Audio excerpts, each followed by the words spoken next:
Boa tarde, turma. Tudo bem? Como vocês estão? Creio que vocês estão bem, eu também estou bem. Hoje nós vamos dar continuidade ao nosso tema em estudo, que é imperialismo europeu. Hoje nós vamos conhecer como ocorreu a independência em alguns territórios da África, Guiné-Bissau, Angola e Moçambique, entre outros, tá certo? Mas é importante que cada um de vocês se coloque no lugar silencioso, confortável com o seu material à mão. Isso é muito importante, turma. Então, vamos começar. Também quero ter retorno de vocês, daqueles que estão totalmente remotos. Por favor, vamos participar da aula, tá certo? Vamos elencar palavras-chave, fazer pergunta. Nós estamos com o grupo de WhatsApp sempre ativo para que você possa participar, interagir com a turma, tá certo? Então, vamos começar a nossa aula.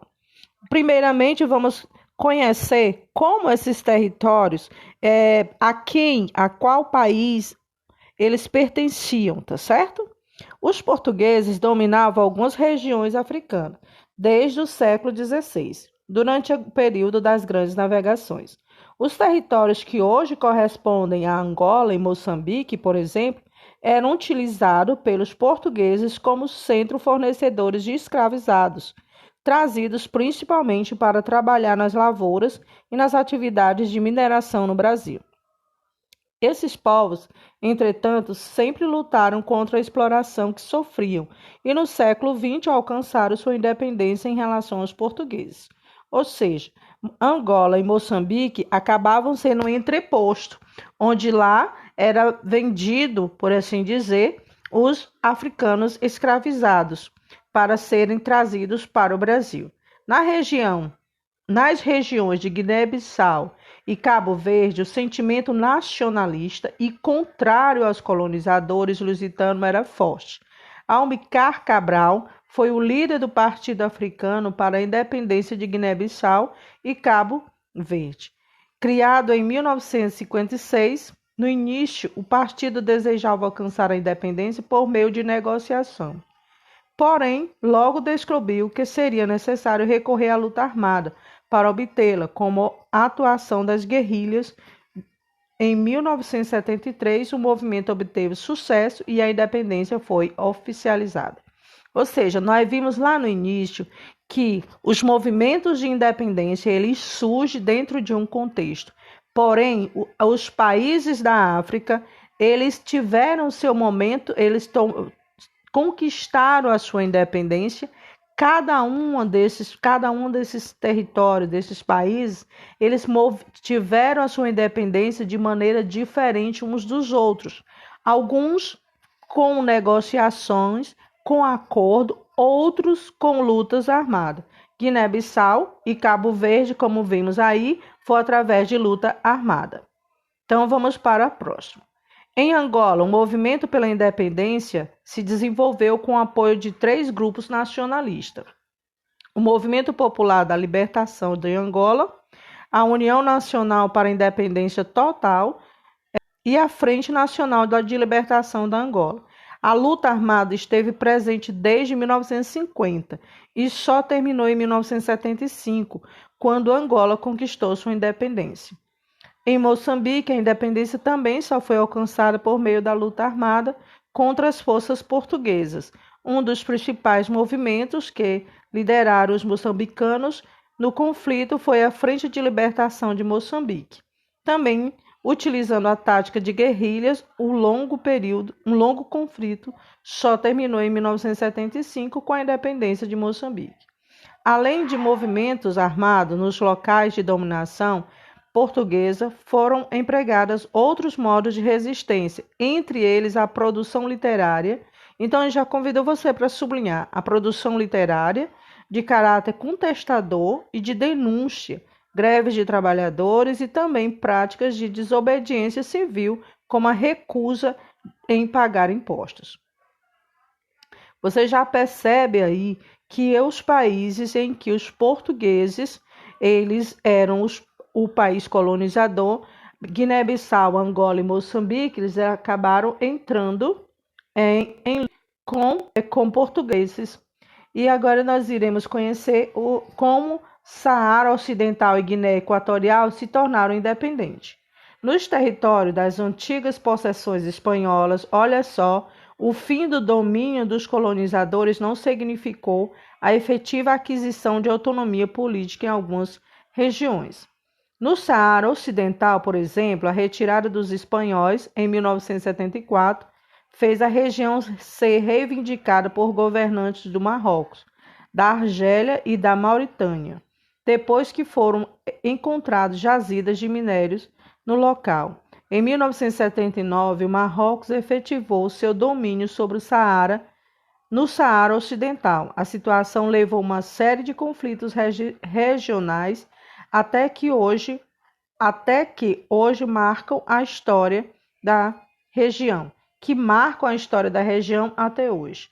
Na região de Guiné Equatorial, a independência foi obtida em 1968. Atualmente, pois o país vive sob o regime ditatorial em que Teodoro exerce o governo desde 1979, quando assumiu o poder por meio de um golpe de Estado. A desigualdade social é marcada no país. Muitas pessoas vivem em situação de pobreza, enquanto uma pequena elite se apropria da riqueza na região. Guiné Equatorial também tem sido alvo de muitas denúncias internacionais em relação à violação dos direitos humanos. Ou seja, Saara Ocidental e Guiné Equatorial, elas eram possessões da Espanha. E aí, com o fim do domínio espanhol, outros governos reivindicaram esses territórios. E reivindicaram esses territórios por quê e para quê? Para explorar os metais preciosos que havia naquele local. Vamos conhecer agora como Tunísia, Marrocos e Argélia se tornaram independentes. De quem esses países ou esses territórios eram colonizados? Nas possessões francesas, olha só, a França colonizou Tunísia, Marrocos e Argélia. Nas possessões francesas, no continente africano, houve independência de dois tipos. Na Tunísia e no Marrocos foram feitos acordos e na região da Argélia ocorreu violentos conflitos. Vamos conhecer como ocorreu a independência desses países. No final da Segunda Guerra Mundial, a França estava desestabilizada economicamente, assim como diversos países europeus. Nesse contexto, organizações sindicais e partidos políticos na região da Tunísia e do Marrocos passaram a reivindicar a autonomia política. Embora não tenha acontecido uma luta armada organizada, ocorreram protestos e levantes populares que pressionaram o governo da França a reconhecer a autonomia do Marrocos em 1956 e da Tunísia em 1957. Ou seja, Tunísia e Marrocos se tornam independentes através de acordo, embora houveram levantes, conflitos internos onde a população reivindicava a sua autonomia política. Na Argélia, o conflito armado pela independência foi longo, durante 8 anos. Milhares de pessoas foram mortas e a independência foi conquistada em julho de 1962. Olha só, um monumento em homenagem à independência conquistada. Então vamos lá. Congo, Ruanda e Burundi. As dominações belgas. Os belgas foram um dos colonizadores mais violentos que conta a história. Eles se utilizaram de artifícios de extrema violência para colonizar esses territórios. A dominação belga sobre o território africano foi extremamente violenta e cruel. Os habitantes locais sofreram com trabalhos forçados e com a intensa exploração de suas terras. E olha só, foi grande o número de africanos dizimado em nome do marfim e da borracha. Faz-se necessário chamar a atenção para o fato de que os agentes das companhias eram compostos de toda a espécie de aventureiros europeus para os quais a violência havia se tornado normal e a fome, a exploração e os maus-tratos passaram a integrar o cotidiano dos povos africanos que não cederam. Sem mecanismo de controle do emprego, da força física, o horror predominava, mas enquanto a extração da borracha desse altos lucros, ela seria coletada, ainda que o trabalho fosse realizado a toque de chibatadas e com a ajuda do fuzil.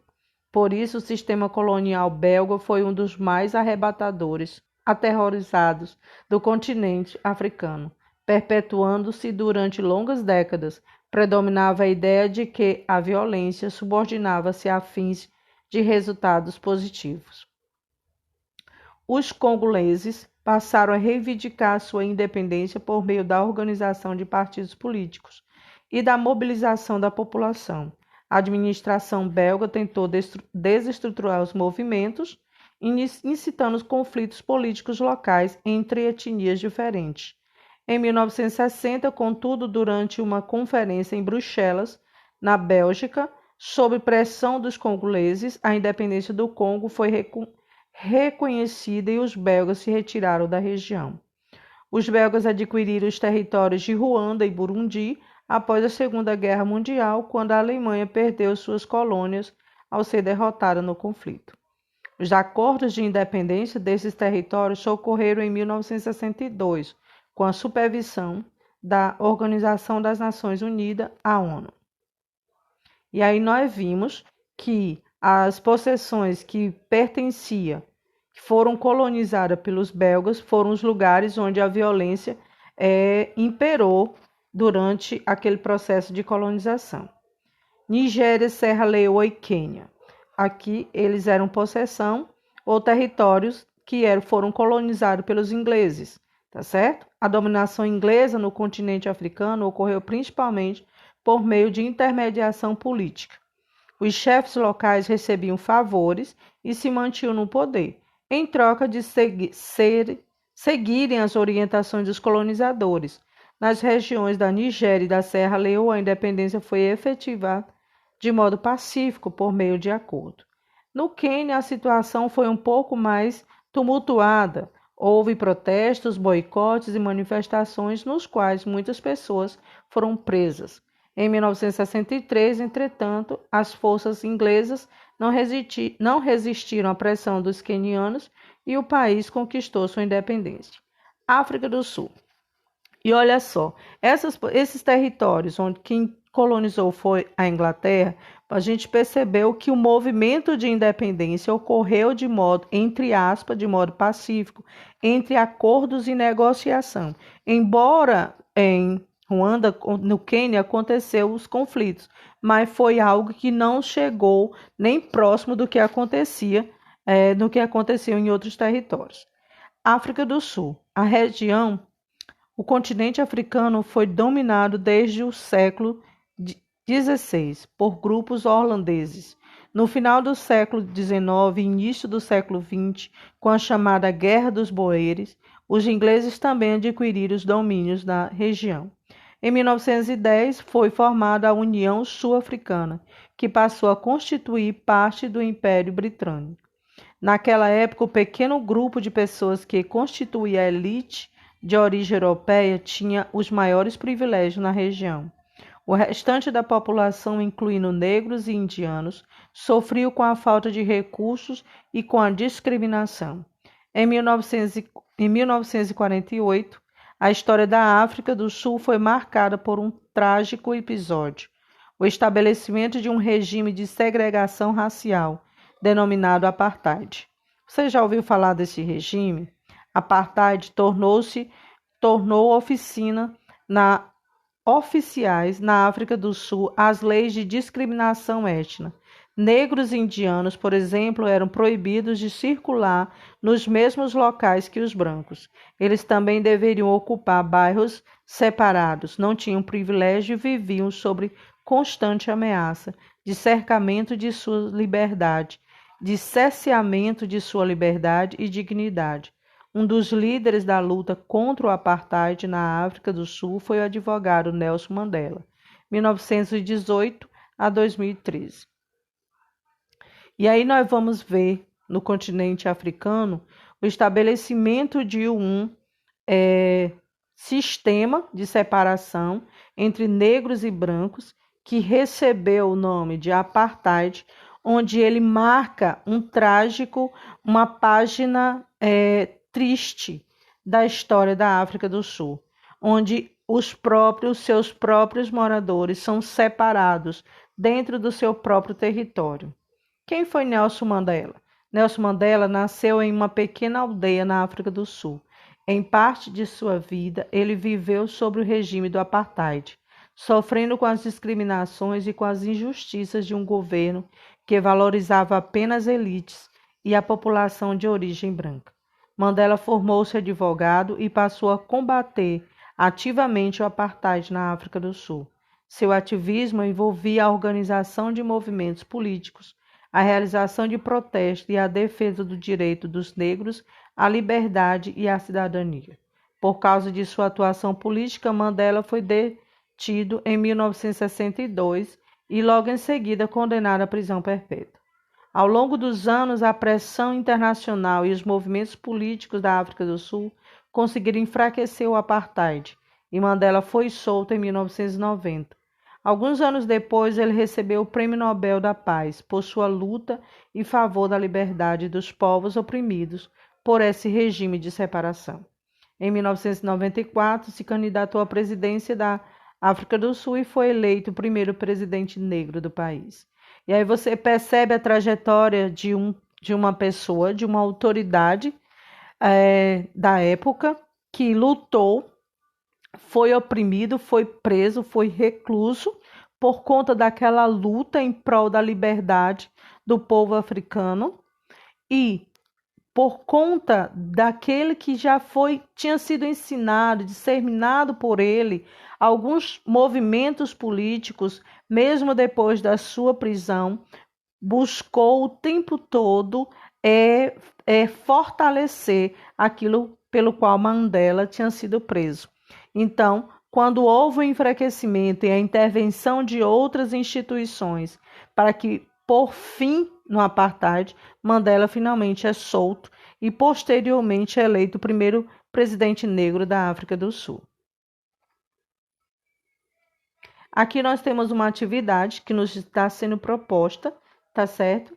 E, mais uma vez, eu peço que vocês voltem ao texto, leiam o texto com atenção, façam as anotações, elenquem palavras-chave, busque fazer a separação. Quais territórios foram colonizados pelos belgas? Quais territórios foram colonizados pelos portugueses? Quais territórios foram colonizados pelos holandeses? Como foi aquele tipo de colonização?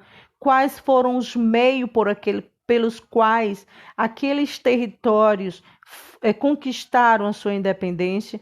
Esses são questionamentos que vão te ajudar a entender ainda mais o nosso conteúdo, tá certo? Meus amores, tenhamos todos uma ótima tarde, que possamos realizar as nossas atividades com alegria e com êxito. Beijos e até a próxima.